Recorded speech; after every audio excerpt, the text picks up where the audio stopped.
Assalamualaikum warahmatullahi wabarakatuh. Salam jumpa dan salam sejahtera rekan-rekan mahasiswa dimanapun Anda. Semoga sehat selalu dan senantiasa dalam lindungan Allah Subhanahu wa Ta'ala. Perkenalkan, nama Bapak Romlon selaku praktisi komunikasi dan jurnalis televisi. Untuk pertemuan kali ini pada mata kuliah pengantar broadcasting, khususnya mahasiswa konsentrasi broadcasting, jurusan komunikasi dan penyiaran Islam KPI, Institut Agama Islam Negeri IAIN Pontianak dengan bobot 2 SKS. Pada pertemuan kali ini, Bapak ingin menguraikan materi konsep broadcasting. Seperti yang diketahui bersama bahwa broadcasting kali ini merupakan salah satu bidang profesi yang diminati dan juga digandrungi karena memang sudah eranya masyarakat sudah mulai familiar dengan tampilan layar. Bahkan masyarakat sangat menginginkan untuk bisa muncul di depan layar. Apa yang akan kita pelajari dalam konsep broadcasting? Setidaknya ada 5 topik atau 5 subtopik bahasan yang nanti akan kita bahas, mulai dari apa yang dimaksud dengan broadcasting itu sendiri, baik secara harfiah, secara bahasa maupun secara istilah, dan juga bagaimana pandangan para ahli terkait dengan broadcasting tersebut. Kemudian, apa syarat-syarat terjadinya siaran. Dengan demikian, ketika syarat-syarat tersebut tidak terpenuhi, maka tidak akan terjadi siaran. Ada 5 syarat terjadinya siaran, nanti akan kita ulas. Kemudian, broadcasting juga tidak lepas dari ilmu komunikasi. Oleh karenanya, broadcasting disebut juga sebagai cabang ilmu komunikasi. Kenapa kemudian broadcasting merupakan cabang ilmu komunikasi, dan apa hubungannya antara AM, FM, UHF, dan juga VHF. Dan menariknya adalah di dalam dunia penyiaran dikenal dengan istilah trilogi penyiaran. Apa saja itu trilogi penyiaran, nanti akan kita bahas secara lebih mendetail satu persatu.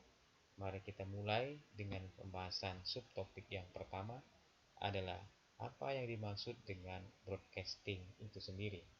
Secara bahasa, broadcast atau yang berarti siaran, broadcasting yang berarti penyiaran dalam bahasa Inggris. Dengan demikian, secara harfiah, proses pengiriman sinyal atau pesan ke berbagai lokasi secara bersamaan, baik melalui satelit, radio, televisi, komunikasi, data pada jaringan, dan juga lain sebagainya. Bisa juga diartikan bahwa broadcasting sebagai layanan server ke klien yang menyebarkan data kepada beberapa klien, sekaligus dengan cara paralel dengan akses yang cukup cepat dari sumber video atau audio. Broadcasting juga bisa dimaknai sebuah sajian program acara dalam proses komunikasi yang bertujuan untuk membujuk atau menggiring orang untuk menghibur dan juga mengambil tindakan yang menguntungkan bagi pihak-pihak penyiaran. Broadcasting juga bisa diartikan sebuah pengiriman sinyal atau pesan ke berbagai lokasi secara bersamaan melalui apa? Satelit, radio, televisi, komunikasi data pada jaringan, dan lain sebagainya. Di dalam Undang-Undang Penyiaran, yakni Undang-Undang Nomor 32 Tahun 2002 juga memuat mengenai definisi broadcasting, yakni broadcast yang berarti siaran, broadcasting yang berarti penyiaran, dan keduanya memiliki definisi yang berbeda. Broadcast atau siaran adalah pesan atau rangkaian pesan dalam bentuk suara, gambar atau suara dan gambar, atau yang berbentuk grafis, karakter baik yang bersifat interaktif maupun tidak yang dapat diterima melalui perangkat penerima siaran. Sedangkan penyiaran adalah kegiatan pemancarluasan siaran melalui sarana pemancaran dan atau sarana transmisi di darat, laut, dan atau antariksa dengan menggunakan spektrum frekuensi radio melalui udara, kabel, dan atau media lainnya untuk dapat diterima secara serentak dan bersamaan oleh masyarakat dengan perangkat penerima siaran. Itulah beberapa definisi pengertian mengenai broadcasting, baik secara bahasa maupun secara istilah, bahkan menurut Undang-Undang Nomor 32 Tahun 2002 yang menjadi sebuah pijakan bagi lembaga-lembaga penyiaran dalam memproduksi dan menyiarkan sebuah isi siaran. Lalu, bagaimana kemudian definisi penyiaran menurut para ahli? Di sini Bapak menyantumkan dua tokoh dari luar dan juga dalam negeri, yakni yang dikemukakan oleh Ben H.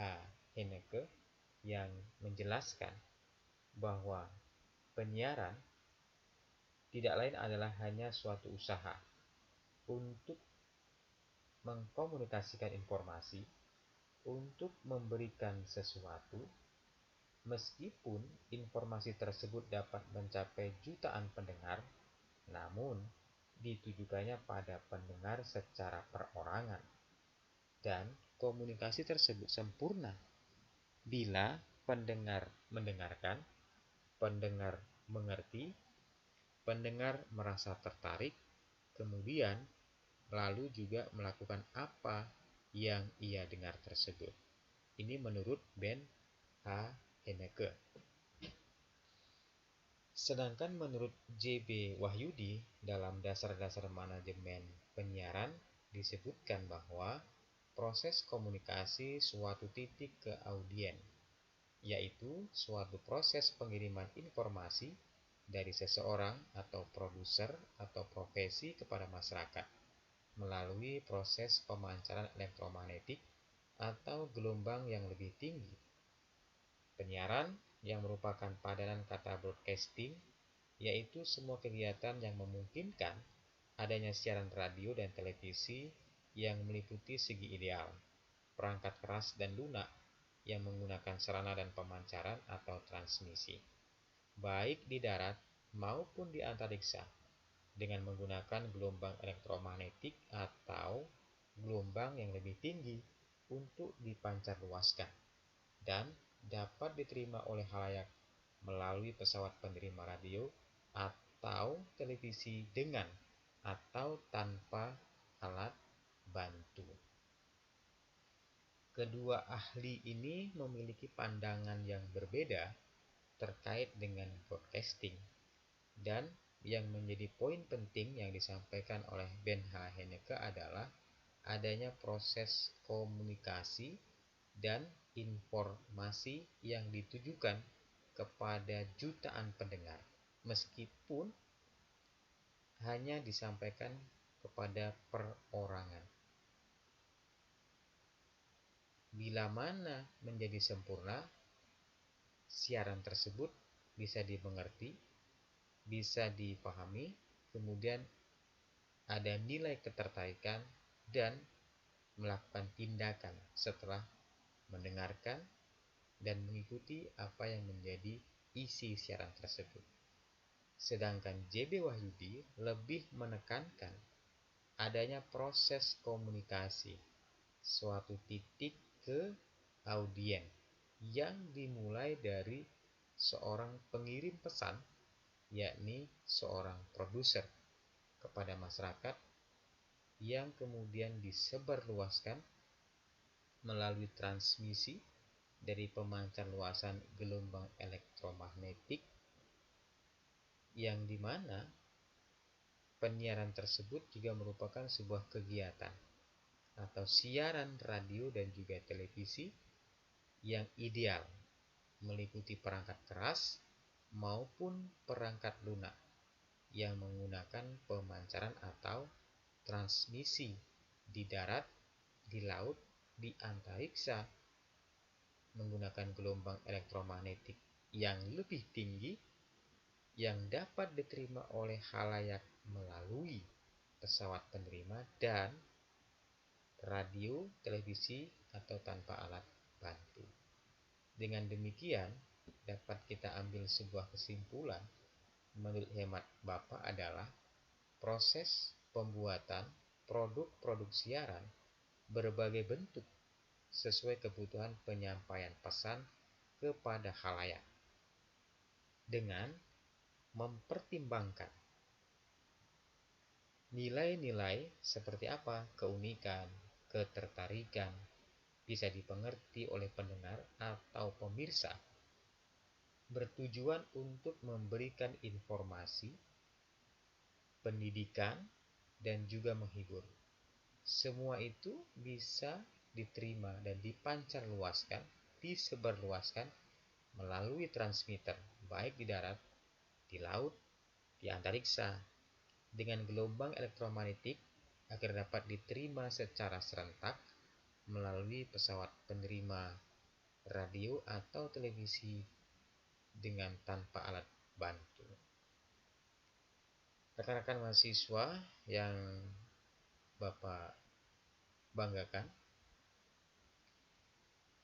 dengan pengertian atau definisi yang dikemukakan di awal tadi, baik secara harfiah maupun menurut Undang-Undang 32 tahun 2002 dan juga Henneke dan JB Wahyudi, setidaknya ada 5 syarat terjadinya siaran.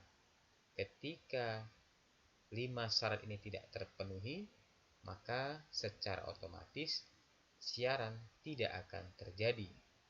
Kenapa? Karena kelima unsur ini saling integral dan tidak bisa dipisahkan. Yang pertama adalah frekuensi radio atau spektrum frekuensi. Ini menjadi hal utama siaran bisa diterima. Harus mengetahui frekuensi atau gelombang yang dipancarkan. Seperti yang kita rasakan, lihat di era sekarang ini, banyak sekali frekuensi-frekuensi gelombang radio, seperti kita melihat TVRI, ada RCTI, ada Global TV, ada SCTV, dan lain sebagainya. Gelombang frekuensi radio juga kita bisa melihat ada 102 FM, 108 FM, dan lain sebagainya. Frekuensi inilah sebagai channel, sebagai saluran untuk menerima sebuah siaran yang diproduksi atau sudah diproses sebelumnya. Nah, frekuensi ini sudah didapatkan, sudah menjadi sebuah saluran utama, tetapi tidak bisa berfungsi dengan baik, bahkan kita tidak bisa menerima siaran kalau kemudian frekuensi ini tidak dipancarluaskan. Melalui apa? Melalui transmisi. Nah, transmisi inilah yang kemudian mengubah gelombang elektrik atau gelombang radio menjadi gelombang suara, menjadi gelombang elektromagnetik, dan menjadi kinemastik. Nah, transmisi inilah, pemancar inilah menjadi salah satu instrumen yang vital dalam sebuah industri penyiaran.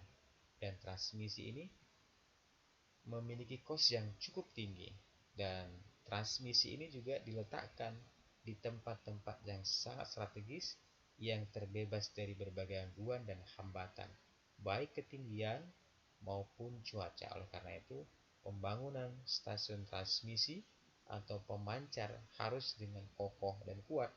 Kita bisa melihat di sini sebuah antena atau sebuah menara yang berdiri kokoh yang di atasnya terdapat gelombang-gelombang yang siap untuk dipancarkan ke pesawat penerima Oleh karena itu, yang ketiga, syarat terjadinya siaran adalah adanya receiver atau adanya perangkat penerima siaran, seperti yang dikemukakan oleh JB Wahyudi tadi, bahwa siaran tersebut bisa diterima secara serentak baik melalui radio maupun televisi dengan alat bantu maupun tidak. Seperti ini adalah televisi yang menggunakan remote control, jadi sesuka hati kita ingin memilih sebuah tayangan televisi yang kita bisa menerimanya serentak, tidak ada perbedaan, baik di Pulau Jawa, di Papua, di Kalimantan, dan lain sebagainya, selama dalam frekuensi yang sama, dalam transmisi yang sama, dalam channel yang sama, maka kita akan menonton sebuah tayangan yang sama pula.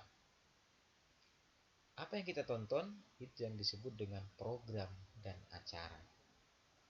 Tidak ada gunanya sebuah frekuensi, tidak ada gunanya juga sebuah transmisi, pesawat televisi, apa yang akan kita tonton kalau tidak ada program dan acaranya. Nah, program dan acara ini juga menjadi sangat penting karena ia menjadi salah satu ruh dari sebuah stasiun penyiaran, dan ia menjadi sebuah daya tarik bagi penonton, dan ia menjadi sebuah ikonik dari sebuah stasiun penyiaran, baik radio maupun televisi.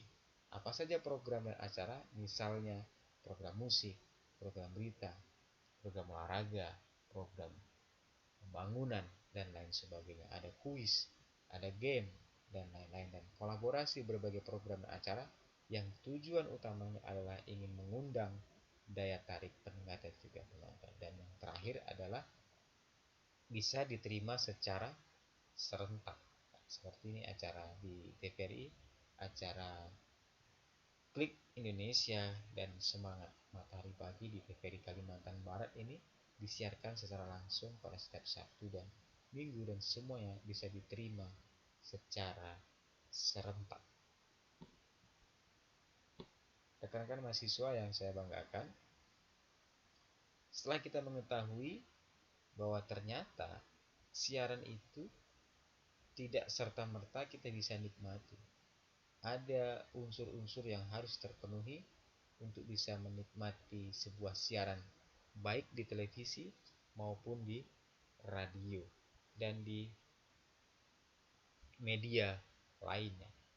Oleh karena itu, broadcasting juga dikelompokkan dalam sebuah cabang ilmu komunikasi.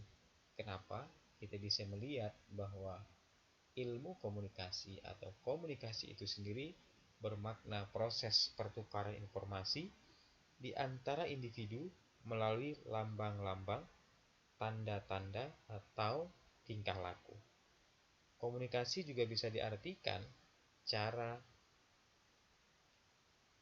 untuk mengkomunikasikan ide dengan pihak lain, baik dengan berbincang, berpidato, menulis, melakukan koresponden, dan lain-lain. Sedangkan komunikasi dalam Kamus Besar Bahasa Indonesia sebagai pengiriman pesan dan penerimaan pesan atau berita antara dua orang atau lebih, sehingga pesan yang dimaksud dapat dipahami. Menurut Stewart L. Tubbs mendefinisikan bahwa komunikasi adalah berbagi pengalaman. Nah, yang menarik yang dikemukakan oleh Harold de Laswell mengartikan bahwa komunikasi suatu proses yang menjelaskan siapa mengatakan apa, dengan saluran apa, kepada siapa, dengan akibat apa, atau hasil apa, yang kita kenal dengan who says what, in which channel, to whom, with what effect. Nah, dari pengertian komunikasi tersebut dan broadcasting yang dikenal sebagai siaran dan penyiaran, isi siaran dan penyebar luasan yang berisi pesan atau rangkaian pesan berbentuk gambar, suara, gambar dan suara berbentuk grafis, baik interaktif maupun non-interaktif, yang dipancarkan secara luas kepada khalayak. Oleh karena itu, broadcasting sudah semestinya dikelompokkan dalam cabang ilmu komunikasi. Kenapa? Karena broadcasting berkaitan erat dengan khalayak atau lewat media massa. Dan broadcasting adalah di dalamnya memuat media massa. Dan berbicara media massa pasti berhubungan dengan ilmu komunikasi. Oleh karena itu, broadcasting juga dikenal sebagai cabang ilmu komunikasi. Sebab di dalam broadcasting ada pesan, ada orang yang menyampaikan pesan, ada penerima pesan, dan media yang digunakan, metode yang digunakan, serta efek atau feedback atau umpan balik yang diharapkan dari pesan yang disampaikan. Oleh karena itu, broadcasting disebut juga sebagai cabang ilmu komunikasi. Lalu apa yang menjadikan penyiaran ini bisa sampai kepada khalayak dan bisa diterima secara sentak? Karena yang pertama, tadi salah satu syarat utama terjadinya siaran adalah adanya frekuensi radio. Nah, bicara tentang frekuensi radio yang kita kenal dengan gelombang radio. Secara umum, gelombang radio terbagi menjadi dua, yaitu yang dikenal dengan modulation amplitude atau AM dan modulation frekuensi atau FM. Modulation amplitude atau AM yang kita kenal sebagai memodulasi gelombang radio dan gelombang audio dengan amplitude yang konstan, jarak yang bisa jauh, bahkan antar benua, dipancarkan melalui antena sederhana, murah, lebar jalurnya kecil, namun kualitas suara sangat buruk, maksimal 9 kHz. Bagaimana dengan FM? Sama halnya memodulasi gelombang radio dan gelombang audio dengan frekuensi perubahan yang tetap. Radio FM pitanya lebar ditemukan oleh Edwin Armstrong pada tahun 1933 dengan kualitas suara yang bagus, tidak terganggu suara buruk, dengan maksimal 4,5 kHz. Nah, ini contoh-contoh modulasi analog atau perubahan gelombang radio ke gelombang elektromagnetik sebagai pembawa gelombang yang kita kenal dengan carrier yang membawa gelombang secara analog. Ini adalah AM dan juga FM yang dikenal dengan suaranya kurang bagus tetapi memiliki jangkauan yang sangat jauh antar benua. Tetapi memang banyak sekali kelemahan dari AM ini. Dan di masyarakat kali ini, hari ini, bahkan di dunia, bahkan di Amerika itu sudah 2000 radio menggunakan gelombang FM. Kenapa? Karena FM di samping terjadi perubahan frekuensi juga tidak terganggu dengan hambatan-hambatan sebagaimana FM. Nah, sekarang sudah ada modulasi digital, tidak lagi analog, karena memang teknologinya terus berkembang dan selalu berkembang.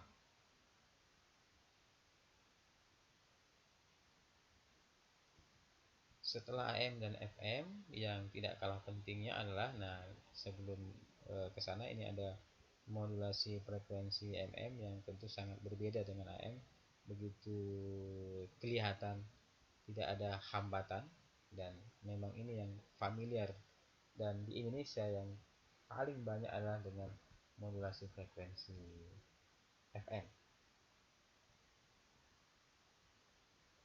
Kemudian yang tidak kalah pentingnya adalah gelombang elektromagnetik. Gelombang radio tadi lebih kepada penyiaran radio atau radio-radio yang kita bisa dengar setiap hari, maupun radio-radio amatir dan lain sebagainya menggunakan AM dan juga FM.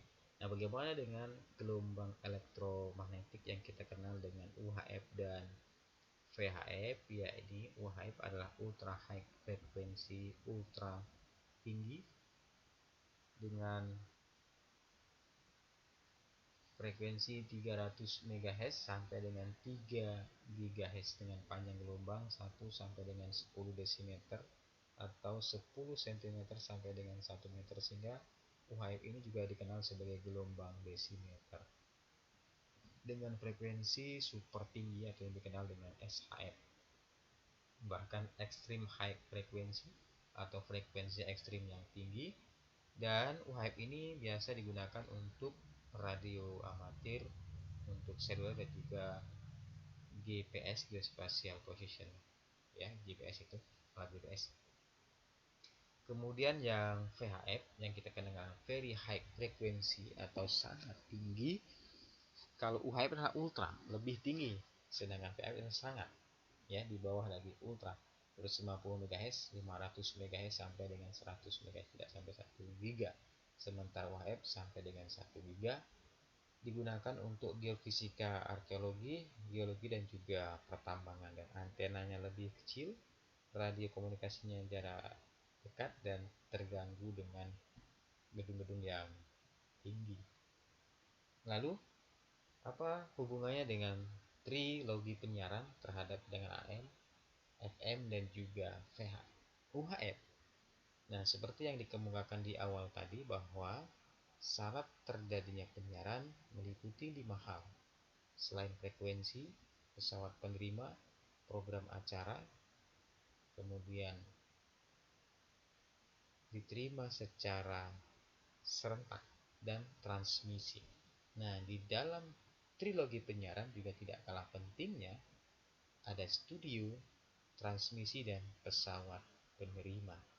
Nah, 3 hal ini juga saling integral, tidak bisa dipisahkan. Baik radio maupun televisi memiliki studio, transmisi, dan juga pesawat penerima. Apa itu studio? Secara sederhana, studio merupakan tempat produksi informasi sekaligus menyiarkan, yakni mengubah ide dan gagasan menjadi bentuk pesan, baik gambar maupun suara. Sistem studio pada umumnya terintegrasi dari berbagai unit sistem seperti bagian audio, video sistem, dan pencahayaan, serta dilengkapi prasarana seni atau gambar sebagai pendukung produksi, khususnya untuk produksi audiovisual. Sistem ini juga cukup berperan penting dalam sebuah stasiun penyiaran. Ada 2 jenis produksi di dalam studio, yakni produksi live event atau siaran langsung di dalam studio, baik talk show, musik, kolaborasi musik dan talk show, news, dan lain sebagainya. Kemudian recording production atau acara yang bersifatnya direkam terlebih dahulu, talk show, musik direkam terlebih dahulu baru disiarkan kemudian. Itulah studio. Lalu transmisi, seperti yang tadi sudah dikemukakan di awal, ini lebih dipertajam lagi, merupakan salah satu unsur dalam proses penyiaran yang berfungsi mengantarkan gambar dan suara dari studio berupa gelombang elektromagnetik yang membawa muatan informasi untuk dipancarkan atau disalurkan melalui kabel atau serat optik. Ada 3 jenis sistem satelit komunikasi yang kita kenal dengan sistem DBS, panduan satelit penyiaran, sistem semi DBS, serta sistem gabungan atau penyaluran dan satelit. Jalur siaran bisa dibagi menjadi 2, terestrial dan juga kabel yang kita kenal dengan TV kabel, yang juga dikenal dengan TV digital. Yang terakhir, pesawat penerima, kita sama-sama sudah mengetahui, namun bisa lebih memahami kembali bahwa pesawat penerima merupakan alat yang berfungsi mengubah gelombang elektromagnetik yang membawa muatan informasi berupa signal, suara, dan atau signal suara dan signal gambar proyeksi menjadi bentuk pesan yang dapat dinikmati. Baik radio maupun televisi, radio adalah pemancaran gelombang elektromagnetik yang membawa muatan signal suara yang terbentuk melalui mikrofon. Kemudian, pancaran ini diterima oleh sistem antena untuk kemudian diteruskan ke pesawat penerima, dan sinyal suara itu diubah kembali menjadi atau audio di dalam audio atau loudspeaker. Nah, sedangkan siaran televisi atau pancaran elektromagnetik yang membawa muatan signal suara yang dihasilkan oleh mikrofon dan signal gambar proyeksi yang dihasilkan oleh sistem lensa dan kemudian diubah menjadi signal gambar dalam tabung pengambil gambar atau pick-up top dan smartphone atau Android type streaming yang kita sudah sama-sama familiar. Itulah beberapa hal yang bisa kita pahami bersama terkait dengan konsep broadcasting, mulai dari definisi, kemudian syarat-syarat terjadinya siaran, broadcasting sebagai cabang ilmu komunikasi, konsep AM, FM, UHF, dan VHF, serta trilogi penyiaran yang meliputi studio, transmisi, dan pesawat penerima. Mudah-mudahan bisa dipahami, bisa dimengerti, dan bagi Anda yang ingin menyampaikan pertanyaan dan kita ingin diskusikan bersama, kita analisa bersama terkait dengan konsep-konsep broadcasting, silahkan ditanyakan, semoga bermanfaat. Billahi taufik wal hidayah. Wassalamualaikum warahmatullahi wabarakatuh.